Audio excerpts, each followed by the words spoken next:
2026 में ज़ेलेंस्की को पहला बहुत बड़ा झटका लग चुका है। यूक्रेन में ट्रंप और नेटो को हराने वाली सबसे बड़ी वार्निंग जारी हो गई है।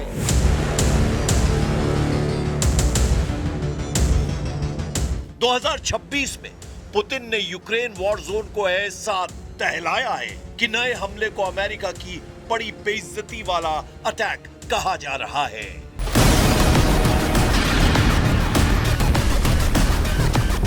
रूस ने यूक्रेन का एक और F-16 मार डाला है। यह दावा रूस की मीडिया ने किया है।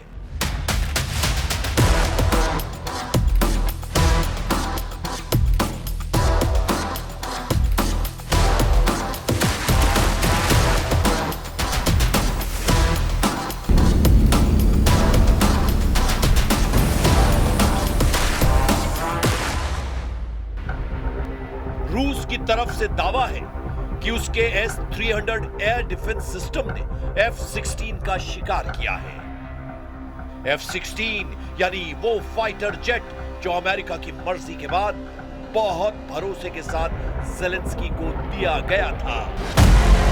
यह ऐसी खबर है जिसने 2026 की शुरुआत में ही उस भरोसे को तोड़ दिया है जो पूरा यूरोप ज़ेलेंस्की पर करने के लिए तैयार है। लेकिन F-16 को गिराने वाली मिसाइल ने यूरोप के 2 धुरंधर फाइटर जेट्स को उड़ान से पहले ही बड़ी धमकी दे दी है।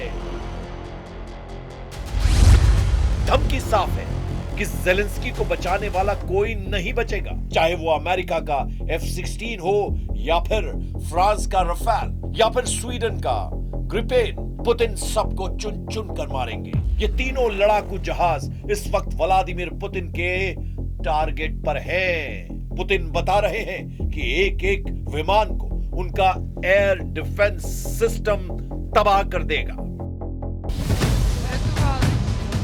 पुतिन ने यूक्रेन के आसमान में क्या खेल किया है वो देखने से पहले चलिए ज़ेलेंस्की की राजधानी कीव और एक और बड़े शहर खार्किव में।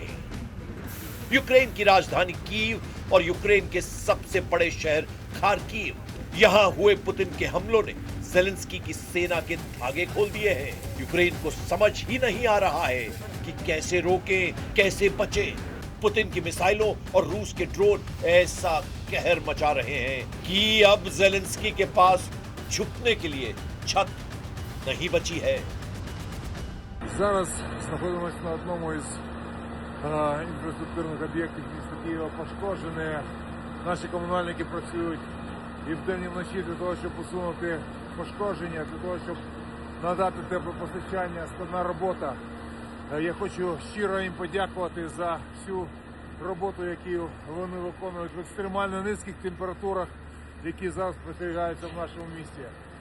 Роботи дуже багато, але працюємо і переконані, що ці виклики ми подолаємо.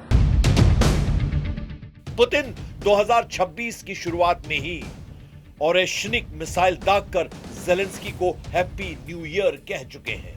ऐसे में 2026 के युद्ध को कंट्रोल करने के लिए ज़ेलेंस्की से यूरोप ने 3 बड़े वादे किए हैं। तीनों वादे ऐसे जिसमें पुतिन को टक्कर देने के लिए बड़ी आग शामिल है। पहला वादा, अमेरिकी फाइटर जेट F-16 के 87 विमान। दूसरा वादा, फ्रांस का फाइटर जेट रफाल 100 विमान। तीसरा वादा, स्वीडन का फाइटर जेट ग्रिपेन 150 विमान। ये तीनों वादे यूक्रेन को जंग जिताएंगे, इसके ख्वाब ज़ेलेंस्की लगातार देख रहे हैं। लेकिन 2026 की शुरुआत में ही ज़ेलेंस्की की वो गोल्डन ड्रीम वाली उम्मीद के पर खच्चे उड़ गए हैं। जनवरी के पहले हफ्ते में ज़ेलेंस्की ने एक ऑपरेशन तेज करने का ऑर्डर दिया। यूक्रेन के एक सीक्रेट अड्डे से F-16 फाइटर जेट ने उड़ान भरी। टारगेट डॉनबास में रूस का एक मिलिट्री अड्डा था।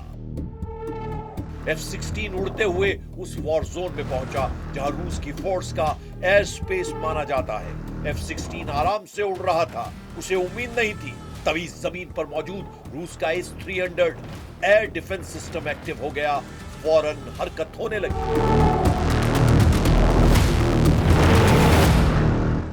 आसमान में यूक्रेन का F-16 और जमीन पर रूस का S-300 एयर डिफेंस सिस्टम, दोनों की टक्कर अब तय थी।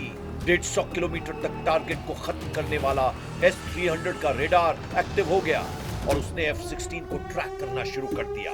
यही पुतिन की डॉनबास में बड़ी पावर मानी जाती है। ज़ेलेंस्की का उड़ता हुआ बेखबर F-16 उस वक्त बेबस हो गया जब रूस के S-300 एयर डिफेंस सिस्टम ने टारगेट लॉक कर लिया। इसके बाद फायर की गई एयर डिफेंस मिसाइल, जिसका मतलब है उड़ता हुआ जहाज अब मारा जाएगा। हजारों मीटर ऊपर आसमान से F-16 से मिसाइल टकराती है, जहाज गिरने लगता है, ज़ेलेंस्की का हवाई गुरूर मारा जाता है। रिपोर्ट है कि S-300 सेल्वो फायर किया, यानी एक के बाद एक 2 मिसाइल दागी गई और इसी तरह ज़ेलेंस्की का F-16 ढेर हो गया। अमेरिका के आदेश पर यूक्रेन को 87 F-16 मिलने हैं। अभी उसे इसके 50% यानी सिर्फ 44 विमान मिले हैं और एक साल के अंदर ही पुतिन ने ज़ेलेंस्की के 4 F-16 आसमान में ही मार डाले हैं, यानी यूक्रेन के 10% F-16 खत्म किए जा चुके हैं। लेकिन ज़ेलेंस्की 2026 में युद्ध को और खतरनाक बनाना चाहते हैं। वो पुतिन को पीठ नहीं दिखाना चाहते। यूक्रेन की सेना का दावा है कि 4 साल के युद्ध में रूस को बहुत बड़ा नुकसान उठाना पड़ा है। यूक्रेन ने रूस के 12,20,000 से ज्यादा सैनिकों को मार गिराया है। ऐसे दावों में हवा बहुत ज्यादा है, लेकिन ज़ेलेंस्की के पास यही आंकड़े हैं जो पुतिन को डराने के लिए फोड़े जाते हैं। ज़ेलेंस्की के पास अमेरिका या NATO की मदद के अलावा कोई जरिया भी नहीं बचा है। І фактично кожного дня ми продовжуємо спілкування з американською стороною. Сьогодні Рустем Умєров знову був на контакті з американськими партнерами. Це наше стратегічне завдання. Діалог з Америкою має бути на 100% конструктивним. F-16 को गिराए जाने के बाद ज़ेलेंस्की की सेना ने एक वीडियो वायरल किया है, लेकिन इस कॉकपिट वाले वीडियो में पायलट सुखोई 27 उड़ा रहा है, न कि F-16। एक तरह से ज़ेलेंस्की के तेवर बता रहे हैं कि उन्होंने 2026 युद्ध लड़ने की तैयारी कर ली है, क्योंकि व्लादिमीर ज़ेलेंस्की को रूस से लड़ने की नई गारंटी मिलने जा रही है। इस गारंटी में सबसे बड़ा नाम है Gripen fighter jet. Zelensky Sweden से ऐसे 150 लड़ाकू विमान खरीदना चाहते हैं ताकि रूस की एयरफोर्स को टक्कर दी जा सके। 2026 इसकी डिलीवरी मुमकिन है। ज़ेलेंस्की खुद इस फाइटर जेट का जायजा ले चुके हैं। ग्रिपेन एक चौथी पीढ़ी का लड़ाकू विमान है जो एक इंजन से चलता है। ये एक मल्टी रोल फाइटर है और तकनीक के मामले में ये अमेरिका के F-16 या यूरोप के टाइफून से कम नहीं है। एयर टू एयर और एयर टू ग्राउंड मिसाइलों से लैस ग्रिपेन ज़ेलेंस्की के लिए एक सस्ता विकल्प माना जा रहा है। इसे बनाने वाली कंपनी का दावा है कि ये रशियन लड़ाकू विमानों का बखूबी मुकाबला कर सकता है। अभी ये विमान दक्षिण अफ्रीका, थाईलैंड, ब्राजील, चेक गणराज्य और हंगरी की वायु सेनाओं के पास है और ये फाइटर NATO के कई मिशन में भी शामिल रहा है। ज़ेलेंस्की की बाजुओं को मजबूत करने के लिए डोनाल्ड ट्रंप न सही तो यूरोप सही, यूरोप के कई देशों ने अपने हथियार गोदाम खोलने का फैसला किया है।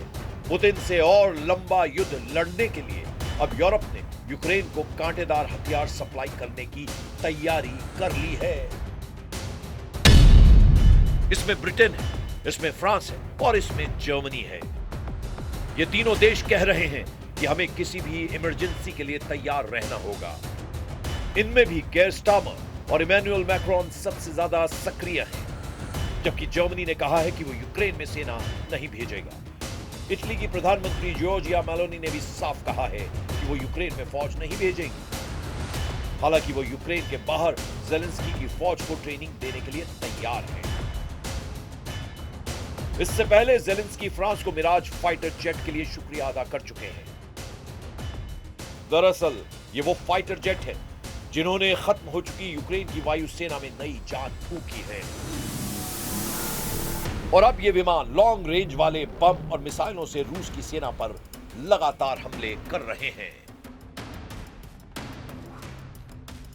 इस वक्त यूक्रेन की हालत बहुत ज्यादा खस्ता है।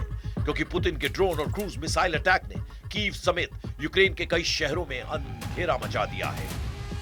पुतिन की सेना अब यूक्रेन के उन ठिकानों पर हमला कर रही है जहां से बिजली सप्लाई होती है। लिहाजा यूक्रेन के शहर अंधेरे में डूबे हुए हैं। हड्डी गला देने वाली सर्दी से पहले यूक्रेन पर ऐसे खतरनाक हमले पुतिन का ऑपरेशन ब्लैकआउट कहा जा रहा है, जिसमें पुतिन के अंदर अब यूक्रेन के लिए रहम के लिए कोई जगह नहीं बची है। इसी ऑपरेशन ब्लैकआउट को टक्कर देने के लिए ज़ेलेंस्की अब लॉन्ग रेंज वाले हथियार चाहते हैं ताकि रूस के ऐसे ठिकानों पर जवाब दे सकें जहां से पुतिन यूक्रेन पर लंबी दूरी के अटैक लॉन्च कर रहे हैं।